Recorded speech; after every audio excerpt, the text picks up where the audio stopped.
PNR gold and diamonds సరుకు తక్కువ బంగారం ఎక్కువ. ఇప్పుడు మన వైజాగ్ లో జూలై 24న గ్రాండ్ ఓపెనింగ్. ట్రంప్ తీవ్రంగా స్పందించారు. చిటికెలో ఇరాన్ పనిని మేము ఖతం చేస్తాం. మళ్ళీ ఎందుకని మొదటికొచ్చింది? అసలు ఈ యుద్ధానికి అంతం అనేది లేదా?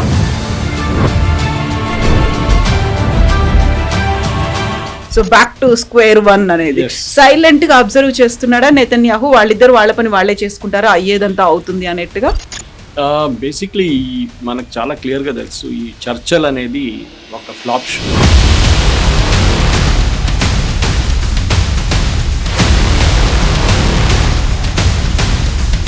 హెజ్బుల్లా లెబనాన్లో 40 సంవత్సరాల నుంచి ఉన్నారు, 40 years.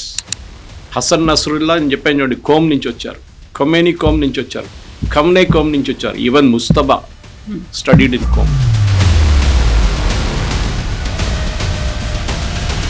సో మనం వాళ్ళకి సపోర్ట్ గా ఉన్నామా, లేకుంటే ఓన్లీ ఆ సంతాపం కాబట్టి సంఘీభావంగా ప్రకటించాము? ఇరాన్కి ఇండియాకి ఒక పాత రిలేషన్షిప్.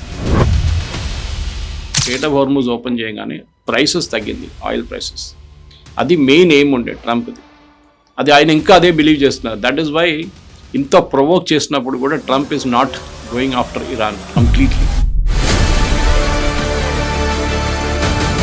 ముస్తబా ఖమేనీ ఉన్నారా లేదా తెలియదు. వాళ్ళ ఇమేజ్ ఏం మెయింటైన్ చేస్తున్నారు, ఆయన ఇంకా బతుకున్నారు, ఈ స్టిల్ అలైవ్ అని. ఎందుకంటే లేదని చెప్పారనుకోండి, దెన్ ఇరాన్ ఈజ్ ఫినిష్డ్. నమస్తే, నేను Kavitha. Welcome to I dream news and నిజాలు. ఇరాన్ మీద అమెరికా చేస్తున్నటువంటి దాడి తిరిగి మళ్ళీ మొదటికొచ్చింది. సీజ్ ఫైర్ అనేది కంటిన్యూ అవుతున్నప్పటికి కూడా ఖమేనీ అంత్యక్రియలకు సంబంధించి ఇప్పటికి కూడా ఆ 5 రోజుల సంతాప దినాలు, శుక్రవారం రోజు అంత్యక్రియలు జరగబోతున్నప్పటికీ కూడా అటాక్స్ అనేవి కొనసాగుతూనే ఉన్నాయి. హార్మూజ్ జలసంధిలో 3 నౌకలపై దాడి జరిగింది. అది ఇరాన్ చేసిందా, ఆర్జీసీ చేసిందా, ఆర్మీ చేసిందా, ఇప్పటికీ అఫీషియల్ గా బయటికి రాకపోయినప్పటికీ కూడా ఈ దాడి నేపథ్యంలోనే ట్రంప్ తీవ్రంగా స్పందించారు. చిటికెలో ఇరాన్ పనిని మేము ఖతం చేస్తాము అనే మాటతో పాటుగా అక్కడున్నటువంటి బ్రిడ్జ్లు, పవర్ ప్లాంట్ల మీద కూడా అటాక్ చేస్తాము అనేది మళ్ళీ ఎందుకని మొదటికొచ్చింది? అసలు ఈ యుద్ధానికి అంతం అనేది లేదా, లేకుంటే శాంతి చర్చలకు సంబంధించి డీల్స్ అనేవి అక్కడ ఆగిపోయినట్టు కనిపిస్తోందా? మనతో పాటుగా ఉన్నారు సీనియర్ జర్నలిస్ట్ సురేష్ కొచ్చతిల్ గారు. సార్ నమస్తే. So back to square one అనేది సైలెంట్ గా అబ్జర్వ్ చేస్తున్నాడా నెతన్యాహు? వాళ్ళిద్దరు వాళ్ళ పని వాళ్ళే చేసుకుంటారా, అయ్యేదంతా అవుతుంది అన్నట్టుగా? బేసిక్లీ మనకు చాలా క్లియర్గా తెలుసు, ఈ చర్చలు అనేది ఒక ఫ్లాప్ షో. ఇది పాకిస్తాన్, ఖతర్ లాస్ట్ టైం నడిపించారు. స్విట్జర్లాండ్లో మాట్లాడారు, సంతకం పెట్టారు. దాని తర్వాత మళ్ళీ కలుద్దామన్నారు. ఇప్పుడు ఇస్లామాబాద్లో కలుద్దామన్నారు. కానీ నిన్న జరిగిన దాడిలో ఖతార్ది ఒక ఎల్పిజి ట్యాంకర్ మీద కొట్టారు ఇరాన్. సౌదీ అరేబియా ఒక ఆయిల్ ట్యాంకర్ మీద కొట్టారు. సంకేతాలు చాలా క్లియర్ అన్నమాట. అంటే ఏదో యూరోప్ నుంచి వచ్చే ట్యాంకరో లేకుంటే లైబీరియన్ ట్యాంకర్ అంటే మనం అర్థం చేసుకోవచ్చు. స్పెసిఫిక్లీ వాళ్ళు టార్గెట్ చేస్తున్నారు, వాళ్ళ అలైస్నే టార్గెట్ చేస్తున్నారు. అంటే వాళ్ళ మీద ప్రెషర్ పెట్టడానికి, ఇది ఒప్పందం జరగాలి, మీరు చేయకపోతే స్టేట్ ఆఫ్ హార్మూజ్ మేము చెప్పిన రూట్ తీసుకోకపోతే ఇదే మీతోనవుతుందని చెప్పి చాలా క్లియర్గా నిన్న జరిగిన అటాక్లో. ఎందుకంటే అది ఒమాన్ కోస్ట్ దగ్గర జరిగింది, ఇరానియన్ రూట్ తీసుకోలేదని చెప్పి. దాన్ని of course tit for tat reply బదులు నిన్న జరిగిన అటాక్లో 80 ఇరానియన్ సైట్స్ మీద అమెరికా దాడి చేశారు. మనం ఇప్పుడు మాట్లాడుతున్నప్పుడు యాజ్ వీఆర్ రికార్డింగ్ దాడులు జరుగుతున్నాయి. ఇంకా ఆపమంటున్నారు, సెంట్కామ్ అంటున్నారు we will not stop.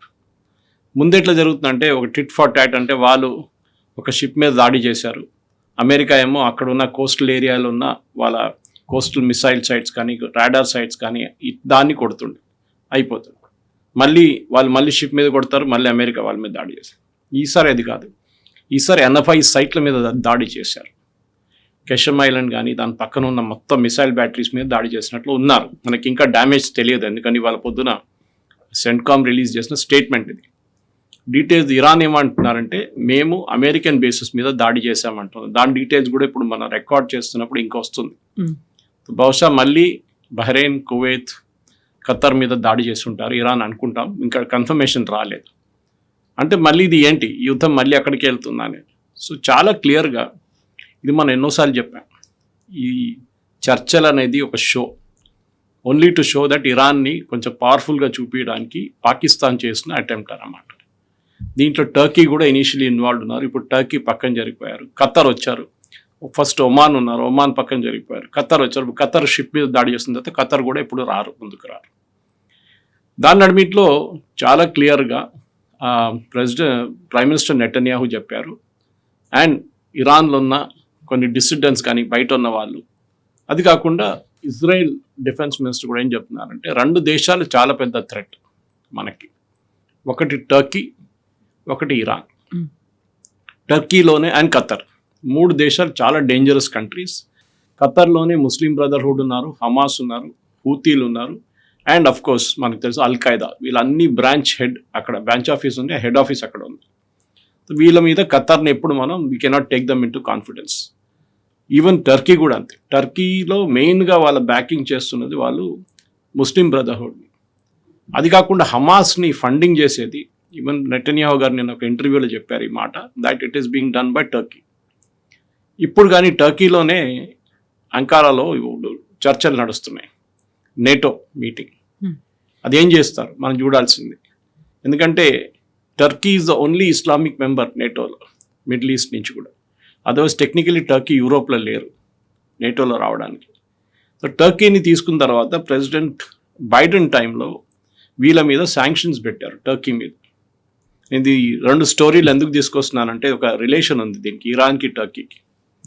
So Turkey Soviet union దగ్గర నుంచి ఎయిర్ డిఫెన్స్ సిస్టమ్స్ కొనుక్కున్నారు. మనం S-400 కొనుక్కున్నట్లని వాళ్ళు కూడా S-400 కొనడానికి ట్రై చేశారు. అది ఇంకా నడుస్తుంది చర్చలు. కానీ దానికన్నా ముందు వాళ్ళు ఎయిర్ డిఫెన్స్ సిస్టమ్ తీసుకున్నారు రష్యా దగ్గర నుంచి. అప్పుడు యూఎస్ ఏం చేశారంటే శాంక్షన్స్ పెట్టారు. మీరు నేటో నేషన్గా ఉండి రష్యా దగ్గర నుంచి ఆయుధాలు కొనడం ఏంటి అని చెప్పేసి. టర్కీ అన్నారు మేము ఎవరి దగ్గర కావాలంటే వాళ్ళ దగ్గర కొంటాము. ఇప్పుడు ఎర్దోగాన్ ప్రాబ్లం ఏంటంటే ముస్లిం వరల్డ్లో లీడర్షిప్ కోసం ఆయన ట్రై చేస్తున్నారు. ట్రై కాదు, చాలా మటుకు ఆయనే లీడర్ అని తిరుగుతున్నారు అనమాట. అంటే నెక్స్ట్ క్యాలిఫేట్. ఈ క్యాలిఫేట్ యుద్ధం ఎప్పుడు మొదలు కాలేదు. అది ఆల్మోస్ట్ 16th-17th సెంచరీ నుంచే ఇదే ఇప్పుడున్న ఇరాన్ నుంచి పక్కనున్న ఇరాక్లో చాలా మటుకు నజాఫ్ కానీ, ఇరాన్లో ఉన్న కోమ్ కానీ, కర్బలాలో కానీ వీళ్ళ పొలిటికల్ జాకింగ్ అక్కడే నడుస్తుంది. దాన్ని ఫేమస్ రిలీజియస్ సైట్ షియా వాళ్ళది. ఎవరు నెక్స్ట్ క్యాలిఫేట్ అని చెప్పేసి ఎప్పటి నుంచో ఉన్న గొడవ ఒకటి పాతది ఉంది. అది మనం సెకండ్ వరల్డ్ వార్ తర్వాత ఒట్టమన్ ఎంపైర్ కొలాప్స్ అయిపోయిన తర్వాత టర్కీ వైపు నుంచి ఆ ఇన్ఫ్లుయెన్స్ వెళ్ళిపోయింది మొత్తం. అప్పుడు దాకా Turkey was holding a lot of influence Ottoman empire నుంచి. టర్కీ అని చెప్పలేము అప్పుడు. కానీ ఇప్పుడున్న పరిస్థితుల్లో ప్రజెంట్ పొలిటికల్ డెవలప్మెంట్స్లో ఇస్లామిక్ వరల్డ్లో లీడర్షిప్ ఎవరు తీసుకుంటారు మీరు చూడండి. ఇప్పుడు ఎవరు లీడర్ లేరు ఇస్లామిక్ వరల్డ్లో. ముందు సౌదీ అరేబియాకి కొంచెం పట్టుండే, because of sheer scale and size and డబ్బులతోని సౌదీ అరేబియాకి లీడర్షిప్ అజ్యూమ్ చేశారు. ఇస్లామిక్ వరల్డ్ మేము రిప్రజెంట్ చేస్తున్నాం. ఒపెక్లో అన్నిటికంటే పెద్ద స్టేక్ ఎప్పుడు పెద్ద వాయిస్ ఉన్నది సౌదీ అరేబియాది, organisation of petroleum exporting countries. So Saudi Arabia, ఎందుకంటే వాళ్ళు అంటారు we are the custodians of the 2 of the holiest sites in Islam, Mecca and Medina. Mecca and Medina మేమే కంట్రోల్ చేస్తున్నాం, మేమే దాని కస్టోడియన్స్. అప్పుడు మేము ఇస్లామిక్ వరల్డ్ లీడర్ మేము. ఇప్పుడు టర్కీ అంటున్నారు కాదు, వీఆర్ ద ఒరిజినల్ క్యాలిఫేట్, మా దగ్గర నుంచి ఖలీఫా వచ్చారు, సో మీకు హక్కు లేదు అని చెప్పి సౌదీ అరేబియాని పక్కన జరుపుతున్నారు. దానికోసం మీరు చూస్తున్నారు ఈ సౌదీ అరేబియా వ్యతిరేకంగా మెయిన్గా ప్రొటెస్ట్ చేస్తున్న 3, అఫ్కోర్స్ ప్రొటెస్ట్ కాదు అటాక్ చేస్తున్న ఒక ఫ్యాక్షన్ ఈజ్ హూతీలు. మీ హూతీ హిస్టరీ తీసుకుంటే కూడా చాలా కలర్ఫుల్ హిస్టరీ. వీళ్ళందరి connection Houthi, Hezbollah, Hamas, Iran to the holy city of Qom. ఇరాన్లో ఒక హోలీ సిటీ ఉంది కోమ్ అని చెప్పేసి. ఈ కోమ్లోనే చాలా మటుకు మద్రసాలు ఉన్నాయి, రిలీజియస్ టీచింగ్ స్కూల్స్ ఉన్నాయి. ఇదే సిటీ నుంచి అయతోలా ఖొమేనీ చదువుకొని బయటకు వచ్చారు. ఇదే సిటీ నుంచి అలీ ఖమెనీ చదువుకొని వచ్చారు. ఇదే సిటీ నుంచి ఇప్పుడున్న హూతీ లీడర్స్ అందరు వచ్చారు. ఇదే సిటీ నుంచి హసన్ నస్రల్లా, హెజ్బుల్లా చీఫ్, అక్కడే ఆయన రిలీజియస్ టీచింగ్ అంతా జరిగింది. సో వీళ్ళకి అందరికి ఒక అంబ్లికల్ కార్డ్ అంటారు చూడండి, అది కోమ్. అఫ్ కోర్స్ ఇరాన్కి ఇంకా 2 ఇంపార్టెంట్ సిటీస్ ఉన్నాయి. ఒకటి నజాఫ్, ఇంకొకటి కర్బలా. కర్బలాలో చాలా మటుకు వాళ్ళ ఇనీషియల్ డేస్లో వాళ్ళ ఫ్యాక్షన్స్ నడిమి ఇట్లా జరిగిన పెద్ద ఒక బ్యాటిల్ మనకు అందరూ తెలిసిందే. దాని తర్వాత మొహర్రం అబ్జర్వ్ చేస్తారు ఇప్పుడు షియా వాళ్ళు. అది కాకుండా ఈ మన నజాఫ్లో Fatima, her grave is the one of the daughters of one of the messiahs of prophet Muhammad తర్వాత వచ్చిన జనరేషన్లో వాళ్ళ దాంట్లో 12 రిలీజియస్ లీడర్స్లో ఒకరు కూతురు. ఇదన్నీ ఉన్నప్పుడు కూడా చాలా మటుకు టర్కీ వైపు నుంచి ఇప్పుడు ఒక మోడర్న్ రిలీజియన్ లాగా ఇస్లాం తీసుకురావడానికి ట్రై చేస్తున్నారు టర్కీ, కానీ కాదు అది. ఎందుకంటే ఇజ్రాయెల్ వాళ్ళు టర్కీని వ్యతిరేకిస్తున్నారు. మీకు గుర్తుండు కవిత గారు, ఈ హిస్టరీ అంతా నేను ఎందుకు చెప్తున్నానంటే ఇరాన్తోనే కనెక్షన్ ఉంది ఈ అన్నిటికీ. ఎండ్ ఆఫ్ ద డే ఇదన్నీ తిరిగి మనం అనుకుంటాం హూతీలకి మొన్ననే ఇరాన్ ఆయుధాలు ఇవ్వడం మొదలు పెట్టారు, హెజ్బుల్లాని మొన్ననే తీసుకొచ్చారు. కాదు, హెజ్బుల్లా లెబనన్లో 40 సంవత్సరాల నుంచి ఉన్నారు, 40 years. హసన్ నస్రుల్లా అని చెప్పాను చూడండి, కోమ్ నుంచి వచ్చారు, ఖొమేనీ కోమ్ నుంచి వచ్చారు, ఖమ్నే కోమ్ నుంచి వచ్చారు, even Mojtaba studied in Qom. So వీళ్ళందరి కనెక్షన్ ఆ హోలీ సిటీతో ఉంది. ఇప్పుడు జరుగుతున్న గొడవలు ఏంటంటే లీడర్షిప్ పొజిషన్ కోసం జాకింగ్ నడుస్తుంది. ట్రంప్కి ప్రాబ్లం ఏంటి? ట్రంప్ అంటున్నారు నేటో డబ్బులు పెట్టట్లేదు. నేటో ఒక alliance, North Atlantic Treaty Organisation. నేటోలో అన్ని దేశాలు వాళ్ళ వైపు నుంచి ఆయుధాలు కొనడానికో లేకుంటే జాయింట్ అంటే నేటో మ్యాండేట్ ఏంటంటే ఏదైనా నేటో మెంబర్ మీద దాడి జరిగితే మిగతా అందరు వచ్చి నేటోని వాళ్ళు ప్రొటెక్ట్ చేస్తారు. ఇప్పుడు రేపు హైపోథెటికల్ సిచ్యువేషన్ తీసుకుందాం, ఇజ్రాయెల్ టర్కీ మీద దాడి చేశారు, అది జరుగుతుంది కూడా. Already Israeli prime minister Netanyahu చెప్పారు ఇంత ఇరాన్ ఇష్యూ అంతా అయిపోయినాయండి, నెక్స్ట్ మీరే లైన్లో ఉన్నారు, మిమ్మల్ని చూసుకుంటాను. మొన్న కూడా రిపీట్ చేశారు ఈ గివెన్ ఇంటర్వ్యూ అనేసి, Turkey is next in the line, మేము చూసుకుంటాం. యుఎస్ సపోర్ట్ ఇస్తారా లేదో. ఇజ్రాయెల్కి ఒకటే భయం ఏంటంటే టర్కీకి ట్రంప్కి F-35 అమ్మాలని ఉంది, కానీ నేను చెప్పాను చూడండి వాళ్ళ మీద ఒక బ్యాన్ ఉంది, వాళ్ళ రష్యన్ ఎక్విప్మెంట్ కొనుక్కున్నారని చెప్పి ప్రెసిడెంట్ బైడెన్ టైంలో యుఎస్ కాంగ్రెస్ ఒక బ్యాన్ పెట్టారు టర్కీ మీద. ఆ బ్యాన్ లిఫ్ట్ చేయాలంటే మళ్ళీ యుఎస్ కాంగ్రెస్ అది అప్రూవ్ చేయాలి F-35, అది ఇప్పుడు జరగదు. అండ్ ప్రెసిడెంట్ ట్రంప్కి ఇంకా మాక్సిమం 2.5 years ఉంది, దాంట్లో ఆయన చేయలేరు ఇదంతా. సో బహుశా అది అట్లనే ఉండిపోతుంది కోల్డ్ స్టోరేజ్లో. ఇజ్రాయెల్ ఎప్పుడు అనుమతించారు. F-35 వస్తే నెటన్యాహు నిన్న కూడా చెప్పారు the entire balance in middle east will change. ఎందుకంటే ఇప్పుడు middle east technically Israel include చేసుకుంటే ఓన్లీ నేషన్, ఈవెన్ నేటో వాళ్ళ దగ్గర కూడా లేనండి, ఈ F-35 ఇజ్రాయెల్ దగ్గర ఉంది. అది ఒక పెద్ద పొటెంట్ వెపన్ వీళ్ళకి ఇజ్రాయెల్కి. అండ్ డెఫినెట్గా టర్కీకి వాళ్ళు ఇవ్వడానికి అనుమతించారు. ఓకే, మనకు కూడా టర్కీ హ్యాస్ 2 opponents, ఒకటి ఇండియా, ఒకటి ఇజ్రాయెల్. నెటన్యాహు చెప్పారు టర్కీ ఇన్ఫ్లుయెన్స్ వాళ్ళది సైప్రస్ మీద అండ్ స్పెయిన్ మీద పెడుతున్నారు. సైప్రస్, హాఫ్ ఆఫ్ సైప్రస్ మన మ్యాప్లో చూడడానికి చాలా బాగుంటుంది, కానీ సైప్రస్లో ఆల్మోస్ట్ 35% ల్యాండ్ టర్కీ గుంజుకున్నారు కొన్ని సంవత్సరాల ముందు. మనం ఏం చేసామంటే మొన్న మోదీ గారు వెళ్ళినప్పుడు రాహుల్ గాంధీ వీళ్ళు అడుగుతుంటారు మోదీ గారు వెళ్ళి ఏం చేశారు, అక్కడ ఇన్ని పర్యటనలు చేశారు. సైప్రస్కి వెళ్ళి వీ సైన్డ్ డిఫెన్స్ అగ్రిమెంట్. అంటే సైప్రస్ మీద ఎవరైనా దాడి చేస్తే ఇండియా మీ ప్రొటెక్షన్కి వస్తుంది. ఇప్పుడు ఇండియన్ షిప్స్ కూడా మనం సైప్రస్లో పెట్టబోతున్నాం. ఇండియన్ ఎయిర్క్రాఫ్ట్ని we'll position them in Cyprus. So Cyprus, Spain, మోదీగా స్పెయిన్ కూడా వెళ్ళారు దాని తర్వాత.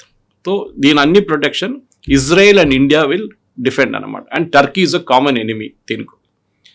అటుపక్కన సిరియా కూడా అన్స్టేబుల్గా ఉంది మొత్తం. సిరియన్ ప్రెసిడెంట్ ఒక ఐసిస్ చీఫ్, ఆయన పాపం కంట్రోల్ చేయలేకపోతున్నాడు టెరిటరీని. అండ్ సిరియాలో కొద్దిసేపటి క్రితమే బాంబ్ బ్లాస్ట్లు అనేవి జరిగాయి. ఫ్రాన్స్ ప్రెసిడెంట్ హోటల్ దగ్గర అయింది. సో ఇది జరగదు. సిరియా కూడా ఈజ్ అన్స్టేబుల్ టోటలీ. ఎందుకంటే సిరియాలో చాలా ఫ్యాక్షన్స్ ఉన్నాయి. ఒకటి కర్డిష్ ఫ్యాక్షన్స్ ఒకటి ఉంది, అది యాంటీ టర్కీ ఫ్యాక్షన్. ఇంకోటి హెజ్బుల్లా సపోర్ట్ కొంతమంది ఈవెన్ సిరియా నుంచి నడిపిస్తారు. దాని వ్యతిరేకంగా ఇజ్రాయెల్ అక్కడ వెళ్ళి ఆల్మోస్ట్ ఒక 20% సిరియన్ టెరిటరీ ఇజ్రాయెల్ చేతిలో ఉంది. అది ఎక్కువ ఇజ్రాయెల్ మాట్లాడరు దాని గురించి. వాళ్ళు లెబనాన్ గురించి మాట్లాడుతారు, కానీ సిరియా టెరిటరీ మా దగ్గర ఉందని చెప్పి ఇజ్రాయెల్ ఎప్పుడు చెప్పరు. ఈ పాలిటిక్స్ అంతా మిడిల్ ఈస్ట్ని మొత్తం మెస్గా తయారు చేసింది. ఇప్పుడు ఇంకొక కొత్త డెవలప్మెంట్ నిన్న జరిగిందంటే యుఎస్ ట్రెజరీ సెక్రటరీ నిన్న అనౌన్స్ చేశారు ఇరాన్కి ఆయిల్ అమ్మడానికి పర్మిషన్ ఇచ్చారు. మీకు గుర్తుంటుంది, శాంక్షన్స్ లిఫ్ట్ చేశారు. అండ్ ఆల్మోస్ట్ ప్రతిరోజు 6 ships, 2 million barrels ఉన్న 6 ships పోతున్నాయి. అంటే 18 million barrels per day is going out of Iran. మీరు మల్టిప్లైడ్ బై 50 అని పెట్టుకోండి. ఇప్పుడు $70 68 నడుస్తుంది. $50 అని పెట్టుకుంటే కూడా they earning a huge amount of money అన్నమాట. కానీ ఇప్పుడు దాన్ని బ్యాన్ చేస్తే జూలై 17 తారీఖు నుంచి ఇరానియన్ ఆయిల్ మార్కెట్లో అమ్మలేరు. ఎఫెక్టివ్లీ యుఎస్ ఆ బ్లాకేడ్ మళ్ళీ తిరిగి తీసుకొస్తున్నారు.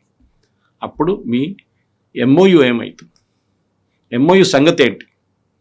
ఒకవైపు నుంచి ఇరాన్ బాంబ్ చేస్తున్నారు, సీజ్ ఫైర్ నడుస్తుంది, ఎంఓయు ఉన్నప్పుడుగా షిప్పుల మీద దాడి చేస్తున్నారు. వేరేజ్ ఎంఓయూలో రాశారు that the strait of Hormuz will be kept open. అది జరగట్లేదు.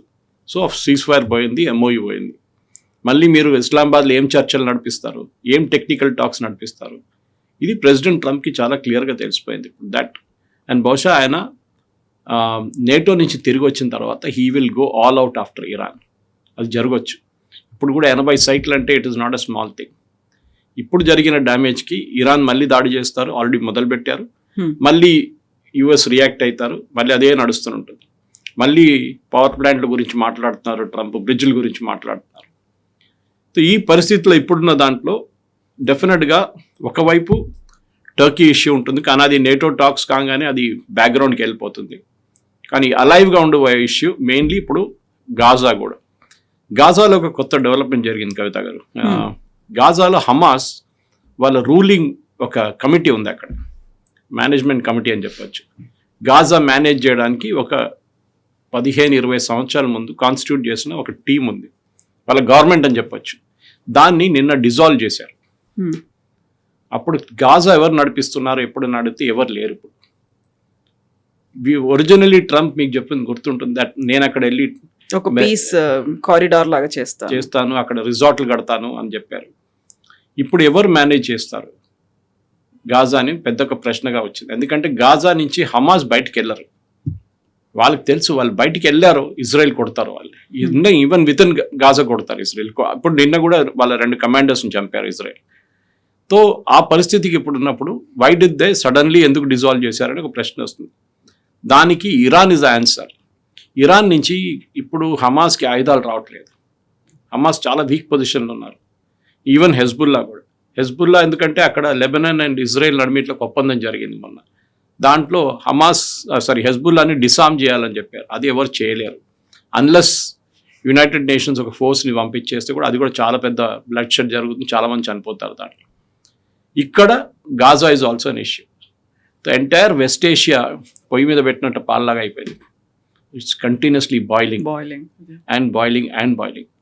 ఇది ఎక్కడికి వెళ్తుందో మళ్ళీ, ఎందుకంటే మనం ఈ స్ట్రెయిట్ ఆఫ్ హార్మోజ్ ఓపెన్ చేయగానే ప్రైసెస్ తగ్గింది, ఆయిల్ ప్రైసెస్. అది మెయిన్ ఎయిమ్ ఉండే ట్రంప్ది. అది ఆయన ఇంకా అదే బిలీవ్ చేస్తున్నారు. దట్ ఈస్ వై ఇంత ప్రొవోక్ చేసినప్పుడు కూడా Trump is not going after Iran completely. ఇంకోటి ఏంటంటే యుఎస్ సెంట్కామ్స్ ఎక్కువ పబ్లిసిటీ ఇవ్వకుండా వాళ్ళు షిప్స్ని ఎస్కాట్ చేస్తున్నారు. రోజుకి 70 షిప్ని ఎస్కాట్ చేస్తున్నారు. దాంట్లో 1-2 అక్కడిక్కడ మిస్ అయిపోతుంది, లేకుండా వాళ్ళు ట్రాన్స్పాండర్ ఆఫ్ చేసేస్తారు. అప్పుడు వాళ్ళకి తెలియదు, వీళ్ళకి తెలియదు. దట్ ఈస్ సెంట్కామ్కి తెలియదు, ఇరానియన్స్ కూడా తెలియదు ఈ షిప్ ఎవరిదనేది. అట్లాంటి షిప్ మీద దాడి జరిగింది, 3 షిప్ల మీద. ఒకటి I think is a British ship, రెండవది వాజ్ అ సౌదీ అరేబియన్, మూడోది ఖతార్ గ్యాస్ ట్యాంకర్. అది ఇవాళ ఎక్స్ప్లోడ్ కావచ్చు. మేజర్ డిజాస్టర్ ఉంటుంది, ఎన్వైరన్మెంటల్ డిజాస్టర్ ఎక్స్ప్లోడ్ అయితే. గ్యాస్ అనేది మన ఆయిల్ లాగా కాదు, స్పిల్ కాదు, ఇట్ విల్ బ్లాస్ట్. పక్కన ఉన్న ఒక 10-20-30 కిలోమీటర్ దాకా దాని ఇంపాక్ట్ ఉంటుంది అన్నమాట. ఎల్ఎన్జీస్ అన్ని liquefied natural gas. Qatar is mainly LNG. ఖతార్లో ఆయిల్ ఎక్కువ లేదు, అసలు they don't have much of oil. So ఇది పెద్దగా డిజాస్టర్ జరగబోతుంది. అండ్ ఖతార్కి డెఫినెట్లీ కోపం వస్తుంది. వాళ్ళ దగ్గర ఆఫ్ కోర్స్ ఐ థింక్ ఒక 30-40 ఎల్ఎన్జీ ట్యాంకర్స్ ఉన్నాయి వాళ్ళ దగ్గర, దాంట్లో ఒకటి పోతుంది. కానీ సింబాలిక్ ఇది, డబ్బుల కోసం ఖతార్ దగ్గర మస్తు డబ్బులు ఉన్నాయి. బట్ సింబాలిక్ అటాక్ ఖతార్ మీద ఎందుకు చేశారు? మీరు మాతో చర్చలు నడుపుతున్నారు, గ్రేట్. మీ డెలిగేషన్ని పంపించారు మా అయతోల్లా సెరమనీకి, గ్రేట్. కానీ అప్పుడు కూడా మిమ్మల్ని అటాక్ చేస్తారు. ఎగ్జాక్ట్లీ. ఒకవైపు ఏమో ఖమేనీ అంత్యక్రియలు అనేవి జరుగుతున్నాయి, 5 days పాటు ఆ ఫ్యూనరల్ ప్రొసెషన్ ఇవన్నీ ఉంటాయి అనుకున్నప్పుడు సైలెంట్ గా ఉంటుంది అనుకున్నారు. ఆ తర్వాత ఇప్పుడు ఆ పీస్ టాక్స్ అనేవి జరుగుతున్నాయి, అక్కడ సీజ్ ఫైర్ అనేది కంటిన్యూ అవుతోంది. కాబట్టి ఏమీ జరగదు అనుకుంటే ఎందుకంత ప్రొవోకివ్ గా మళ్ళీ ఇద్దరు మారుతున్నారు, ఎందుకలా స్టేట్మెంట్లు అగ్రెసివ్ గా ఇస్తున్నారు అనేది? యాక్చువల్లీ అమెరికా వైపు నుంచి ఎక్కువ ప్రొవోకేషన్ లేదు. For a change provocation Iran side నుంచి వస్తుంది.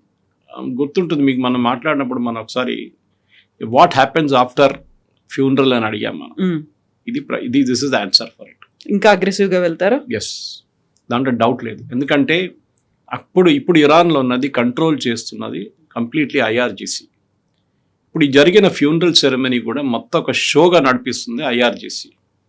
అక్కడున్న గవర్నమెంట్ ఎంప్లాయీస్ గారు చెప్పారు, మీరు ఫ్యూనరల్ సెరమనీకి రాకపోతే మీ శాలరీలో ఆ రోజు డిడక్షన్ జరుగుతుంది.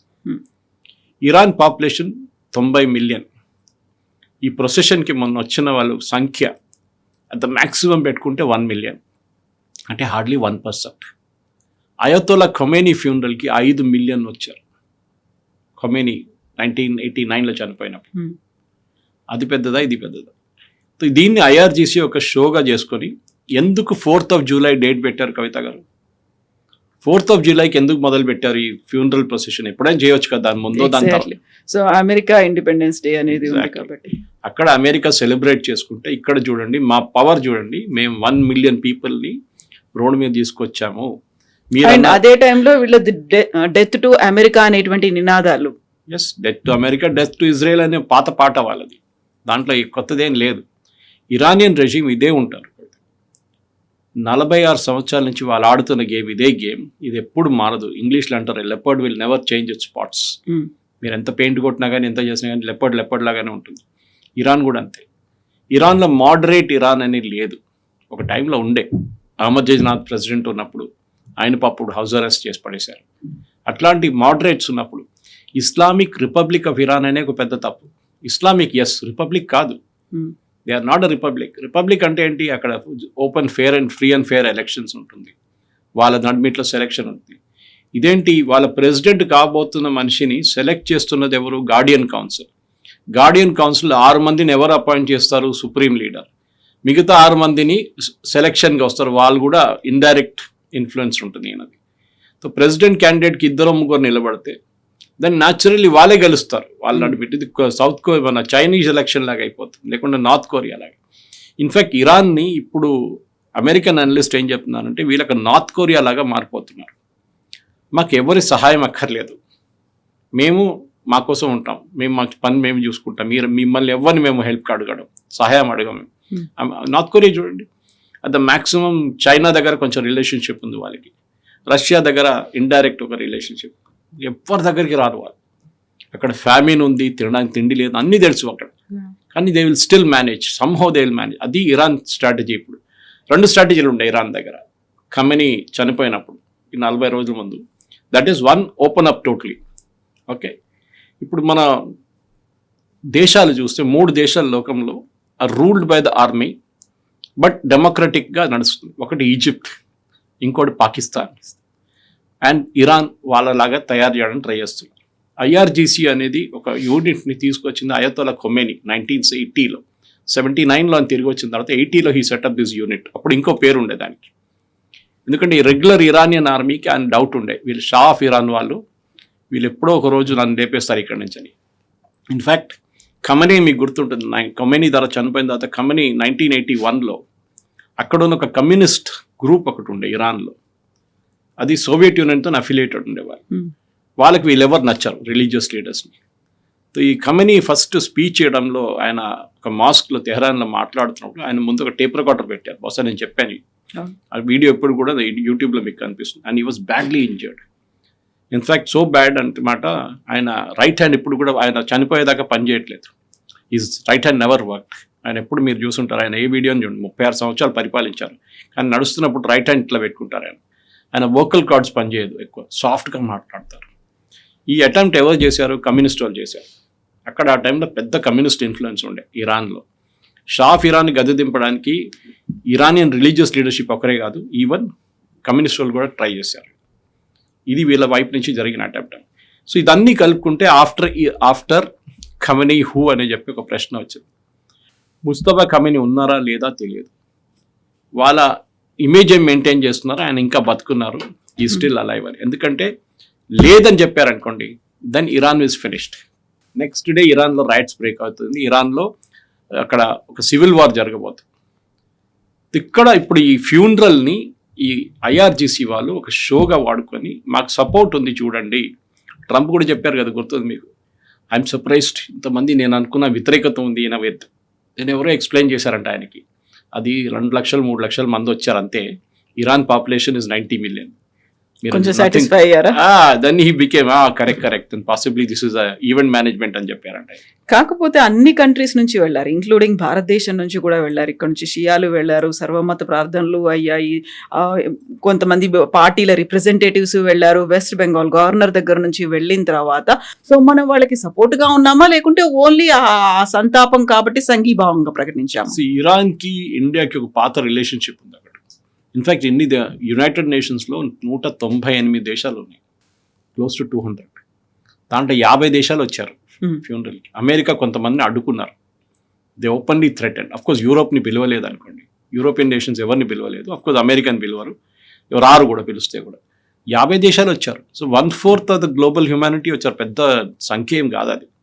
కానీ రిప్రజెంటేటివ్స్ అందుకు తీసుకొచ్చారు. అగైన్ ఇట్ వాజ్ షో, మీరు చూసుంటారు ఆ ఫ్యూనరల్ ఎట్లా ఉందని, మొత్తం మిలిటరీ బ్యాండ్, మిలిటరీ పరేడ్ లాగా, ఒక సోల్జర్ సోడ్ తీసుకొని ముందు నడుస్తుంటే ఒక గార్డ్ ఆఫ్ ఆనర్ లాగా అన్నీ చేశారు వాళ్ళు. దే టిపికల్లీ సోవియట్ యూనియన్లో లెనిన్ కానీ, స్టాలిన్ కానీ, బ్రెస్డేవ్ కానీ ఎవరైనా చనిపోయినప్పుడు జరిగిన అదే గ్రాండ్గా చూపించారు. మళ్ళీ ఓకే, గోర్బచోవ్ పేరు ఎందుకు తీసుకోలేదంటే ఆయన వచ్చేదాకా ఆయన పాపం చనిపోయినప్పుడు చాలా నార్మల్ ఫ్యూనరల్ ఉండే ఆయనకి. అట్లాంటి ఒక షో చేశారు వీళ్ళు. ఎందుకంటే ఇప్పుడు అన్నిటికంటే పెద్ద ఇరాన్ ఒక చిన్న దేశం కాదు కదా, 90 million is very big number. గల్ఫ్లో రెండో పెద్ద దేశం సౌదీ అరేబియా అండ్ ఇరాన్, చాలా పెద్ద దేశాలు. UAE of course is Emirates, 7 Emirates. ఈ పరిస్థితుల్లో డెఫినెట్గా ఒక ఇంపాక్ట్ ఆఫ్టర్ కంపెనీ హూ అనేది రాబోతుంది.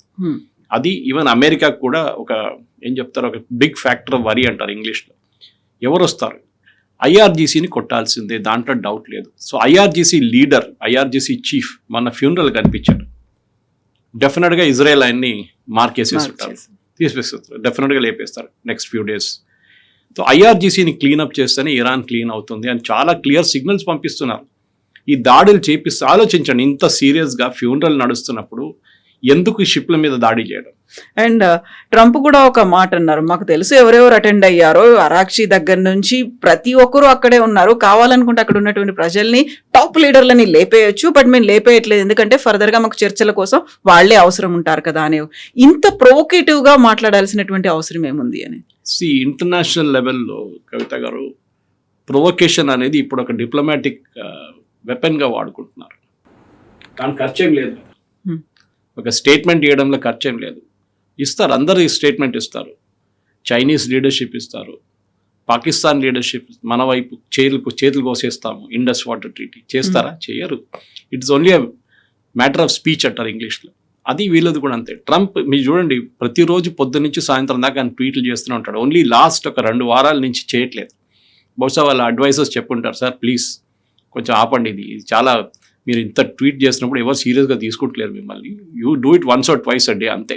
కాకపోతే జార్జియా మెలోనీ మీద ఇప్పటికి కూడా ఆయన ట్వీట్లు చేస్తున్నారు, సెటైరికల్ ఫోటోలు, ఏఐ ఎడిటెడ్ ఫోటోలు కూడా పెడుతున్నారు. ఒబామా మీద పెట్టారు మొన్న. ఒబామా ఎయిర్ ఫోర్స్ 1 బయట నిలబడుతున్నాడు, బ్లాక్ లైఫ్స్ మ్యాటర్ అని చెప్పేసి. అది నాకు అర్థం కాదు. Anyway that is a different debate. కానీ ఒక యుఎస్ ప్రెసిడెంట్కి కావాల్సిన ఎటికెట్, అది మీరు అబ్రహాం లింకన్ నుంచి, థియోడోర్ రూజ్వెల్ట్ నుంచి, Harry Truman, Jimmy Carter, bill Clinton, George bush, ఇద్దరు జార్జ్ బుష్లు జూనియర్ అండ్ సీనియర్, వీళ్ళందరి వైపు నుంచి చూస్తే ఒబామా దాకా, తర్వాత బైడెన్ అండ్ ట్రంప్, ఒక మెచ్యూరిటీ ఉంటుంది అమెరికన్ లీడర్షిప్కి ఎప్పుడు. జాన్ ఎఫ్ కెనడీ చూడండి, వెరీ వెరీ ఏం చెప్తారు, అమెరికన్ ప్రెసిడెన్షియల్లో పాసిబ్లీ ఫెయిల్ అయ్యారు. స్టాండర్డ్స్ మెయింటైన్ చేసినామని ఆయన ఇచ్చిన స్పీచెస్ చూడండి. Ask what you can do for your country, not what your country can do. ఆ స్పీచెస్ అది చాలా మటుకు అమెరికన్ ప్రెసిడెంట్కి ఒక స్టేచర్ ఉంటుంది. ట్రంప్కి ఏమైపోయిందంటే ఆయన డెస్పరేట్ అయిపోయాడు. ఆయన మీరు ఇనీషియల్ డేస్లో చూడండి, ఆయన బిజినెస్ మ్యాన్గా ఉన్నప్పుడు కూడా ఆయనకి ఎప్పుడు అనిపించేది ఏంటంటే, ఇప్పుడు కూడా అదే అంటాను, మన టర్కీకి వెళ్ళినప్పుడు అన్నారు, నేను ఈవెన్ నేను పొలిటిక్స్కి వచ్చే ముందు కూడా నాకు కోపం ఏముండే అంటే, అమెరికా ఖర్చు పెడుతుంది, మిగతా అందరూ ఎంజాయ్ చేస్తున్నారు. నేటో చూడండి, మేము నేటోలో డబ్బులు పెడుతున్నాం, నేటో దేశాలు ఇంగ్లాండ్, యూకే ఉండొచ్చు, ఫ్రాన్స్ ఉండొచ్చు, జర్మనీ ఉండొచ్చు, ఎవరైనా ఉండొచ్చు, వీళ్ళు ఎవరు డబ్బులు పెట్టలేదు. 40 దేశాలు ఉన్నారు నేటోలో. ఎందుకు డబ్బులు పెట్టలేదు? వాళ్ళ జీడిపిలో 1% వాళ్ళు పెడుతున్నారు డిఫెన్స్కి.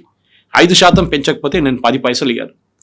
ఇన్ఫ్యాక్ట్ నిన్న ఒక రన్నింగ్ జోక్ ఏంటంటే, ట్రంప్కి ఏదైనా అక్రోనిమ్ ఉన్న ఏదో ఆర్గనైజేషన్ ఉంటే కోపం వస్తుందంట. అది WHO ఉండొచ్చు, UN ఉండొచ్చు, నేటో ఉండొచ్చు, వీళ్ళ అక్రోనిమ్ ఉన్న దేశాలన్నీ ట్రంప్కి వేస్ట్ ఫెలోస్ అంటారు. యుఎన్ నుంచి బయటకు వచ్చారు, చాలా మటుకు ఫండింగ్ ఆపేశారు, యునెస్కో నుంచి బయటకు వచ్చేసారు, WHO నుంచి ఎగ్జిట్ చేసేసారు. సో ట్రంప్ ఎక్కడెక్కడ వెళ్తున్నారో ఆయనకు ప్రాబ్లం ఉంది. నేటో అనేది నేను అనుకుంటాను, నా అంచనా ప్రకారం కవిత గారు, in the present world NATO it's a sheer waste. ఇప్పుడు వాళ్ళ ప్రామినెన్స్ పోయింది వాళ్ళది. ఎస్పెషలీ ఇరాన్ యుద్ధం జరిగినప్పుడు అది ట్రంప్ మొదలుపెట్టిన యుద్ధం, మాకేం సంబంధం ఉందన్నారు నేటో వాళ్ళు. ఎస్పెషలీ ఫ్రాన్స్ కానీ UK కూడా, స్టామర్ కూడా అదే అన్నారు. కాదు, మీ మీద కూడా ఇంపాక్ట్ జరిగింది ఆ తర్వాత. మీరు అదే రోజులో స్ట్రెయిట్ ఆఫ్ హార్మోస్ని అమెరికాని హెల్ప్ చేయడానికి వెళ్తే ఈ పరిస్థితికి రాదు. ఇప్పుడు అమెరికా ఒక్కడే పోరాడుతున్నది, కరెక్ట్. అది ట్రంప్ మొదలుపెట్టింది యుద్ధమే, దాంట్లో డిస్ప్యూట్ లేదు. మీ దగ్గర అడగలేదు, correct, we agree with that also. కానీ డెఫినెట్గా నేటో నేషన్, యుఎస్ ఒక నేటో నేషన్ కాదు, యుఎస్ మీద దాడి చేస్తున్నాడు మీరు చూసుకుంటూ ఊరుకున్నారా? అది ఎట్లా అవుతుంది? అది నేటో మ్యాండేటే వైలేట్ అయింది అక్కడ. సో అప్పుడున్న దాంట్లో వీళ్ళందరూ కలిసి ఒక 40 దేశాల్లో ఒక 10 పెద్ద దేశాలైనా వాళ్ళ షిప్స్ని పంపిస్తే ఇరాన్ అడ్డుకోలేరు. ఇప్పుడు ఏమైపోయిందో యుఎస్ ఒక్కరే దొరికారు వాళ్ళకి. All the country should have gun. And దాట్లో ఆ మాటకి నేను ట్రంప్ మాట అంగీకరిస్తున్నాను, correct. NATO did not stand up to their expectation, వాళ్ళు చేయలేదు. ఇప్పుడు వాళ్ళు రిగ్రెట్ చేస్తున్నారు. జర్మనీలో జర్మనీ అనుకుంటాను, నిన్న ఒక కన్విక్షన్ జరిగింది. వాళ్ళ నార్డ్ స్ట్రీమ్ పైప్ లైన్ ఉంది, గ్యాస్ సప్లై చేస్తారు రష్యా నుంచి. దాన్ని ఒక యుక్రేనియన్ బాంబ్ పెట్టి డిస్ట్రాయ్ చేశారు. యుక్రేనియన్ గవర్నమెంట్ మీద, జెలెన్స్కీ ఆర్డర్ మీద చేశారంట.